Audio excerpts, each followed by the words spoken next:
এই যে কষ্ট করে সব এখন বের করতে হবে। ধরে রাখো, কাঁচিটা নিয়ে আসো, এটা খুলি তো। রান্না করে দিচ্ছে তো, ওইটা আর বের করলাম না, এটা পরে বের করব। এই তো আমরা গাড়ির জন্য ওয়েট করতেছি। বড় গাড়ি এক্সিকিউটিভ যে গাড়িগুলো, ওইগুলো নিতে হইলো, কারণ 6 সিটারে আমাদের লাগেজ হবে না। 6 সিটারে বললো যে পার পার্সন একটা করে লাগেজ অ্যালাউ। আর এক্সিকিউটিভ যেগুলো, ওগুলো বড় ভেলফায়ার যেগুলো, ওইগুলো আসতেছে আর কি। তো বিশাল বড় গাড়ি, আর রিল্যাক্সে যাওয়াও যাবে। আর এই যে তাবিব সামনে বসে আছে, তো বসে আছেই। এখন চিন্তা করতেছি এতদিন পরে বাসায় গিয়ে বাসার কি অবস্থা দেখবো, কেমন কি। বাসায় গিয়ে এখন আবার বেড টেড ক্লিন করো, মানে আবার সেই আগের লাইফ। তারপরও নিজের বাসায় না, ওই যে পিছনেরটা মনে হয়, নিজের বাসার শান্তি আসলে অন্যরকম। দেশে গেলে ভালো লাগে অনেক, বাট নিজের বাসার শান্তি অন্যরকম। ওই যে আমাদের গাড়ি চলে আসছে, এই যে এইটা আমাদের গাড়ি, যে সেই রকম। এটা দেখো, এরকমই তো আসছিলাম আমরা তো এগুলোতেই আসছিলাম। এগুলোতে আসছি না যেদিনকে আসলাম এয়ারপোর্টে। উঠে যাও, উঠে যাও। এই যে মিস্টার তাবিব সাহেব, তাবিব সাহেব এখন কোথায় যাচ্ছে? গাড়িটা কি পছন্দ হয়েছে তাবিব? অনেক সুন্দর না? পিছনে লাগেজ সময় লাগবে মা। এই যে তো লাইট, আমরা তো 50 মিনিট এখনো। সময় লাগবে বাবা, তুমি ঘুমাই যাও।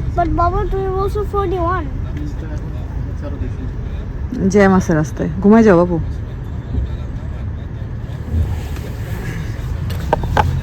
আচ্ছা, জার্নিটা ভালোই ছিল, খুব একটা কষ্ট টষ্ট হয়নি আলহামদুলিল্লাহ। বাংলাদেশ এয়ারপোর্টে ওই যে লাগেজ হ্যান্ডেল করার জন্য লোক নিয়ে নিয়েছিলাম, তো তারাই তো সব হ্যান্ডেল করছে। এই জন্য তুষারের বাবারও খুব একটা কষ্ট হয় নাই আলহামদুলিল্লাহ। তোমার শরীর এখন সুস্থ? হ্যাঁ সত্যি? দেখি তাকাও এদিকে, সিরিয়াস? পা ব্যথা নাই? হাত ব্যথা? আরে আল্লাহ। হ্যাঁ, যা দেখাইলো তুষারের বাবা, একটা মাস। ও সরি, তাবিবের বাবা, তাবিবের বাবাই একটা মাস যা দেখাইলো আমাদেরকে। আল্লাহ, অসুস্থ অসুস্থ অসুস্থ অসুস্থ অসুস্থ, এখন সুস্থ হয়ে গেছে বলে বাবা। এই যে আমরা চলে আসছি, এই একটা লিফট ভর্তি আমাদের জিনিসপত্র। তো এই যে মিস্টার তাবিব সাহেব এতই হ্যাপি কি আর বলবো। তাবিব সাহেব প্রচুর হ্যাপি, আর টায়ার্ড লাগতেছে, তবে ওই রকম পরিমাণের না আর কি। কিন্তু এই যে লাগেজ টানা হেঁচড়া করাটা হলো সবচেয়ে কষ্টের। যাই হোক, কিছু করার নেই, করতে তো হবেই, এটাই হলো কথা। এখন সব আবার নিয়ে একটা একটা করে বের করে আবার বাসার ওখানে নিয়ে যাও, এগুলা করো। তারপরে যেগুলা এখন খোলার, এগুলো এখন খুলে ফেলতে হবে। এই যে কত করে সব এখন। আলহামদুলিল্লাহ আলহামদুলিল্লাহ আলহামদুলিল্লাহ। এই যে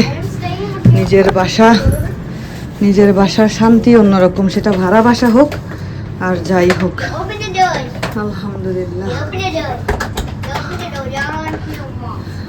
আল্লাহ জানে ভিতরে কি অবস্থা সব কিছু।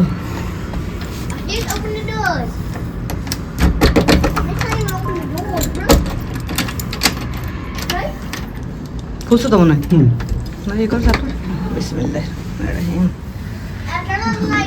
হ্যাঁ, এই যে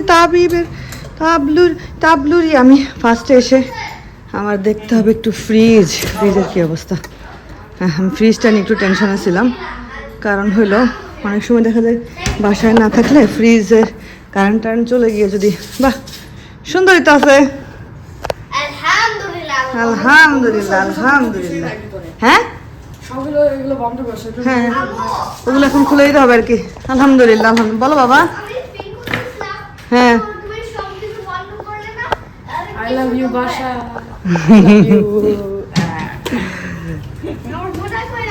সব এখন হ্যাপি হয়ে গেছে আলহামদুলিল্লাহ। এখানে এই বাইরের এটা কি গেটের চাবিটা গেটের সাথে লাগানো? হ্যাঁ গো, গেটের চাবি কি গেটের সাথে লাগানো? তাইলে হ্যাঁ দাও গেটটা খুলে দি দাঁড়ো তুমি একা পারবা না আমি আসতেছি তুমি ব্যাগটা খুলে রাখো কাদার ব্যাগটা রাখো কাদার ব্যাগ নিয়ে ঘুরতেছো কেন না চাবিটা দাও আমি বাইরে দিয়ে এটা খুলি Wow, so safe.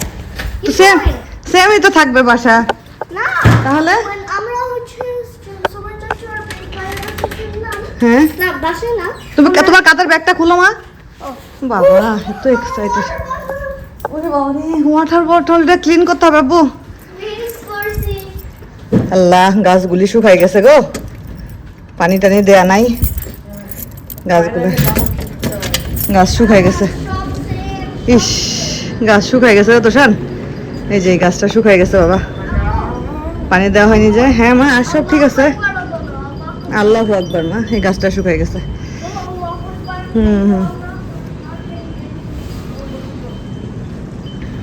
এই গাছটা শুকিয়ে গেছে এগুলো ঠিক আছে এই যেটা দেখা যাক পানি টানি দিয়ে যদি আবার হয় আর কি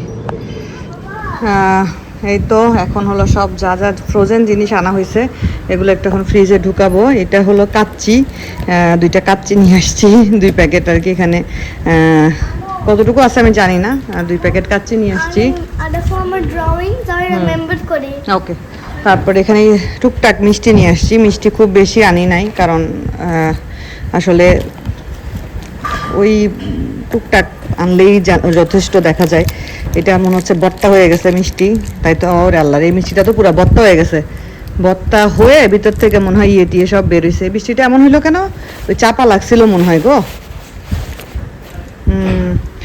কাঁচিটা নিয়ে আসো এটা খুলি তো এই যে ঘরটর এখন ক্লিন করব তার আগে বাংলাদেশ থেকে এবার প্রচুর পরিমাণে মাছ নিয়ে এসেছি ফ্রোজেন মাছ আলহামদুলিল্লাহ কোনো রকম সমস্যা হয়নি লাস্টে শুধু মালয়েশিয়াতে এসে যেখানে চেকিং হচ্ছিল ওইখানে জিজ্ঞেস করতেছিল যে কি আছে এর মধ্যে তো আমি বলছি ফ্রোজেন মাছ আর কি তো বলতেছে ফ্রোজেন মাছ তো আসলে আনা ঠিক না তো আমি বললাম বলছে কয়জন তোমরা তো আমি বললাম 4 জন বলছে আচ্ছা ঠিক আছে সমস্যা নাই নিয়ে যাও তো রেখে দিলে কিছু করার ছিল না ভাগ্য ভালো নিয়ে আসতে পেরেছি কিন্তু মনে হচ্ছে বরফটা একটু খুলে খুলে গেছে বুঝছো তাই বরফ হয়েছিল না মনে হয় ঠিক মতো কেন এটা কতদিন ধরে ফ্রিজে ছিল ছিল তো ফ্রিজ অনেকদিন ধরেই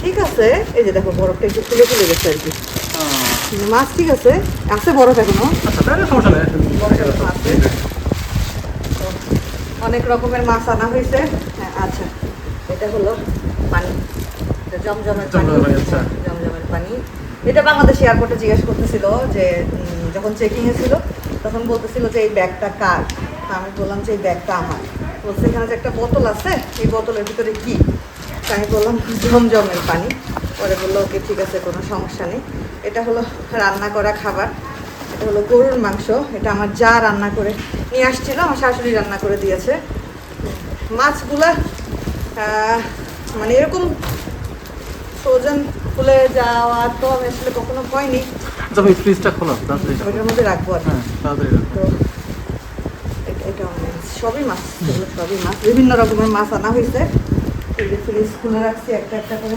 ফ্রিজে ঢুকাবো ফ্রিজের কি অবস্থা ফ্রিজ কি আছে আছে না তো এটা তো গেল এক সাইড করে রাখি এটার ভিতরে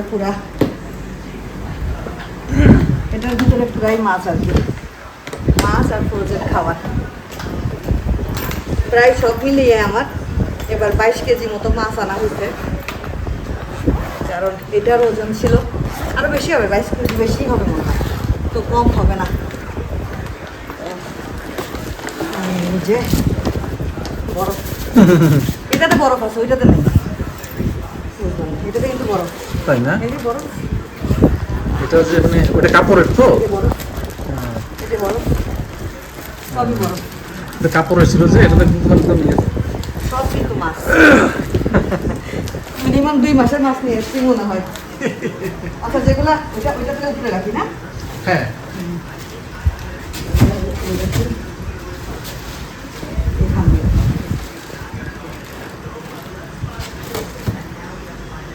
এখানে বাংলাদেশি টাকায় 14,000 টাকার মাছ আছে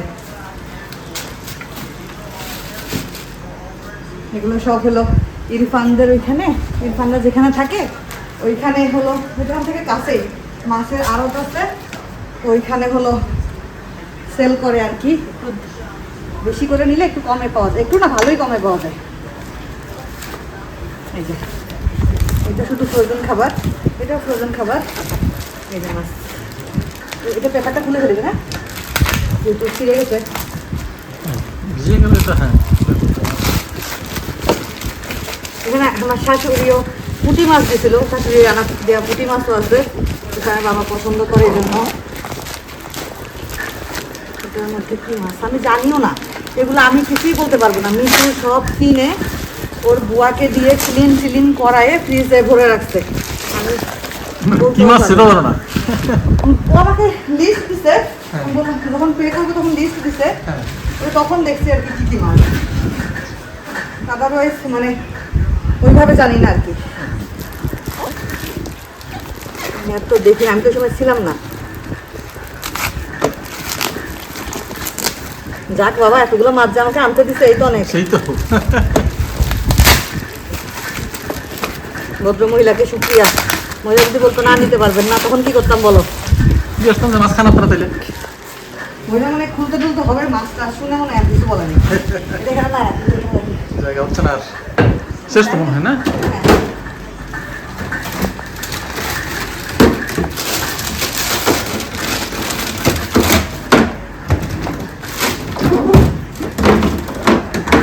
ফ্রোজেন খাবারগুলো দাও না।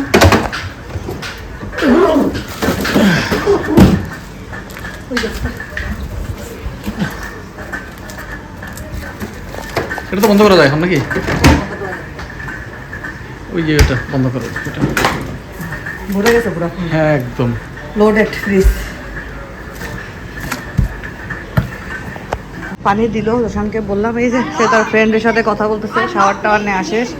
আমি এদিকে ঘরটা ভ্যাকিউম দিলাম, ভ্যাকিউম দিয়ে ঘরটা একটু মোছা দিলাম শুকানোর জন্য। ফ্যানটা ছেড়ে দিয়েছিলাম, শুকাই গেছে মোটামুটি, কাজ শেষ। ভাত বসাই দিয়েছিলাম, ভাতও হয়ে গেছে। যারা আপু খাবার পাঠাইতে চাইছিল আমি মানা করছি, কারণ কখন না কখন বাসায় এসে পৌঁছাবো, আবার সে অনুযায়ী আপু খাবার দিতে আসবে ভাইয়াকে সাথে নিয়ে, তো আমি নিষেধ করছিলাম। এসে ফিল্টারটা অন করা হলো, ফিল্টারটা মনে হচ্ছে আমাদের চেঞ্জ করতে হবে। আর এই যে গরুর মাংস, এটা আমার যা কোরবানির গরুর মাংস রেখে দিছিল, তো আমার শ্বশুর বাড়িতে নিয়ে আসছিল, আমার শাশুড়ি রান্না করছিল।